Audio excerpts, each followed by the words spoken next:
Hello, and welcome back to the quietest place we know. Tonight, we open the archive of the unseen, listening for the stories that were deliberately left out of the history books. We are looking for the human cost woven into the fabric of our everyday lives. Our first object is something you are likely wearing right now, something you rely on for comfort and ease, a simple piece of cotton thread. Whisper, emphasizing the softness. It is soft, light, and ubiquitous. But this thread is perhaps the very foundation of the Industrial Revolution, and it hides a history of devastating human efficiency and relentless labor. Close your eyes and feel the texture of cotton on your skin. Now, mentally travel to the humid, relentless heart of the American South in the 19th century. The demand for cheap, endless cotton was insatiable. The technological marvel that enabled this demand was the cotton gin, a machine that could process massive amounts of raw cotton quickly. Pause 3 seconds, but the machine did not lessen the toil. It exponentially intensified it.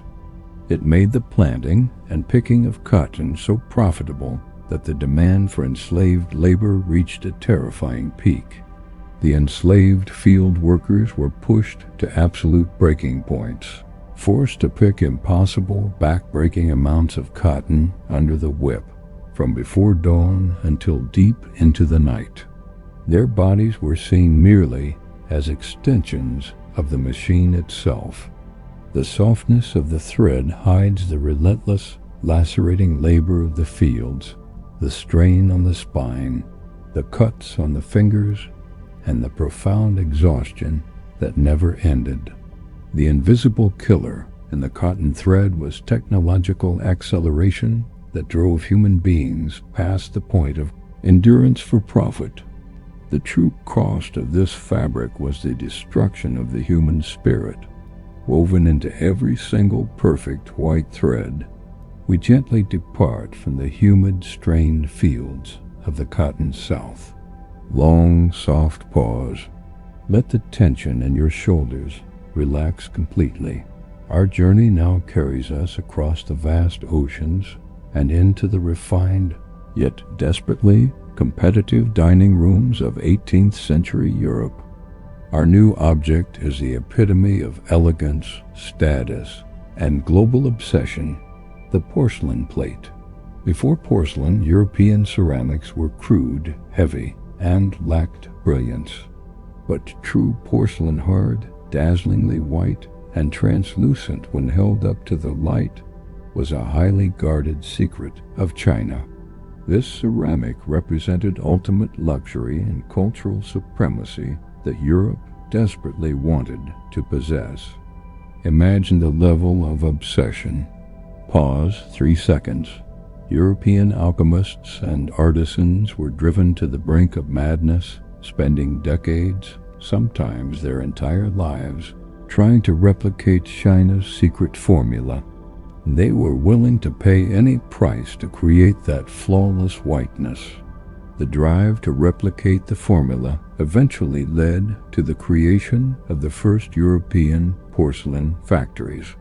These were often dark, hot, and intensely toxic workplaces. The artisans, the arcanists, worked with dangerous materials like lead and other heavy metal oxides used in the glazes to achieve the desired translucent sheen. The secret of whiteness and translucency was achieved at the profound cost of the workers' health. The lead and toxic fumes slowly infiltrated their bodies, often leading to bone pain, nerve damage, and chronic, debilitating illness. The elegance displayed in the palace dining room was paid for with the silent suffering and early death of the workers in the factory furnace. The smooth, cold surface of the plate hides the desperation of global trade and the physical sacrifices made by the workers who labored in infernal heat to steal China's secret of perfection. The invisible killer in the porcelain plate was cultural envy and the toxic pursuit of an artificial ideal. We gently pull ourselves away from the hot, tense glow of the porcelain kilns. Long, soft pause. Feel the coolness of the silence surrounding you. Our journey now takes a swift, dark turn, leading us into the late 19th century, a time when one single invention promised mobility and freedom to the Western world, but brought only enslavement and terror to another: the rubber tire. The demand for rubber, used in everything from bicycle tires to electrical insulation, skyrocketed with the invention of the pneumatic tire. The main source of this vital material was the vast, dark, humid rainforests of the Congo in Central Africa. Imagine standing on the edge of that endless, dark, green jungle. Pause 3 seconds. The Belgian King Leopold II claimed the Congo as his personal property and instituted a regime of unimaginable terror to force the indigenous population to harvest wild rubber from the vines. The rubber wasn't gently tapped. It was extracted through sheer brutality and overwhelming quotas. People were forced into the jungle for days, cutting vines and collecting the sticky sap until their bodies gave out. Local workers and villages were given impossible quotas to meet. Failure to deliver the assigned amount of rubber resulted in horrific mutilation. Hands and feet of men, women, and even children were severed as proof of punishment. The rivers, for a time, ran red with blood, all to fill the demands of a quickly mobilizing, tire-hungry Europe and America. The smooth, black, comforting surface of the tire hides the deep, unending scars of the Congo. The freedom of the European driver, the easy ride. The smooth journey was built upon the systemic enslavement and destruction of an entire people. The invisible killer in the rubber tire was colonial greed and the commodification of human suffering for modern convenience. We gently shift away from the dark, heavy realities of the Congo jungle. Long, soft pause. Feel the cool air returning to your breath. Our journey now brings us into the mid-19th century, into a small, quiet, often windowless room, the dark room. Our new object is designed to capture the truth, to freeze time itself. The photograph. In a world where memory was often unreliable, photography was a miracle. It promised to hold a moment forever, capturing a beloved face or an important scene with perfect, unyielding clarity. The demand for this permanence became immense, but the early processes, especially the daguerreotype and the wet plate methods, were incredibly toxic. Pause 3 seconds. Imagine the photographer, often working alone in a makeshift darkroom, handling highly poisonous chemicals in near darkness. They worked daily with volatile and deadly substances, potassium cyanide to fix the image, and sometimes mercury vapor to develop the plate. These were poisons so potent that just a few drops could be instantly lethal. Photographers frequently suffered from chronic, slow poisoning nerve damage, skin lesions, trembling hands, and a slow, gradual decline in health. They literally risked their lives to stop time. The beautiful frozen image, the perfect captured memory that graces albums and history books, was often created at the expense of the photographer's vitality or even their very life. The invisible killer in the photograph was the toxic price of permanence.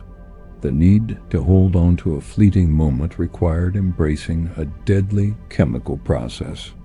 Let the still, captured silence of the old photograph settle your mind. Everything is perfectly still here. You are safe. We quietly move away from the chemical shadows of the darkroom. Long, soft pause. Let your breathing become softer and more regular. Our final object in this journey is the most humble, the most universal, and seemingly the most harmless of all, the pencil. Used for everything from architectural drawings to children's homework, the pencil seems utterly innocuous. Its core, made of graphite, often mistakenly called lead, facilitates the quietest acts of creativity and thought. But the true cost of the pencil was paid deep in the earth, in the dark, dusty mines, and in the grinding factories where the graphite was processed and mixed with clay. Imagine descending slowly into a cold, dark mine shaft. Pause 3 seconds. The air is thick, dry, and constantly filled with a fine, invisible cloud of graphite, dust, and silica. The miners and the factory workers operated in this atmosphere day in and day out, year after year. This consistent, low-level exposure to the dust led to a tragic, silent ailment, silicosis and other chronic lung diseases. The fine, crystalline dust slowly, relentlessly calcified the lungs, making breathing a constant, painful struggle. The very act of taking a full breath became impossible.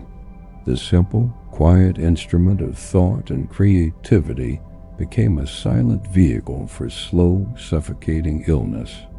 The effortless mark you make on paper hides the dark, dusty fate of the miners whose lungs sacrificed themselves to bring that graphite to the surface.